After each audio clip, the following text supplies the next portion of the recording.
čtvrťáci a páťáci, nastražte uši A oči. V edici Chytrý školák od Alby najdete interaktivní mluvící učebnici vlastivěda. A pozor, není jen jedna, ale jsou dvě. Zeměpisná a dějepisná část. Dějepisná vlastivěda přináší přehledný pohled na historii českého státu od svatého Václava až po Tomáše Garrigua Masaryka. Výklad dějin je doplněn příběhem 3 dětí, které se vydávají na dobrodružnou cestu a řeší roztodivné úkoly. A vlastivěda zeměpisná část shrnuje zeměpisné poznatky o naší vlasti. Kromě klasických témat, jako je povrch, vodstvo či příroda, se publikace věnuje i jednotlivým krajům a různým vlastivědným zajímavostem. Prostřednictvím elektronické tužky si můžeš poslechnout vše, co tě zajímá. Někteří byli katolíci, jiní kališníci.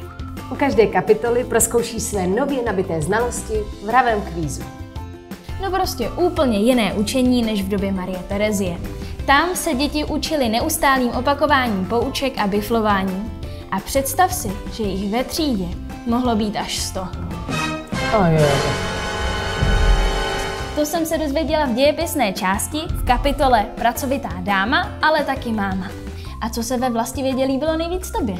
Mě tedy zaujala kapitola osobnosti, jo, ale já bych si potřebovala promluvit s vydavatelem, protože bych to malinko pozměnila.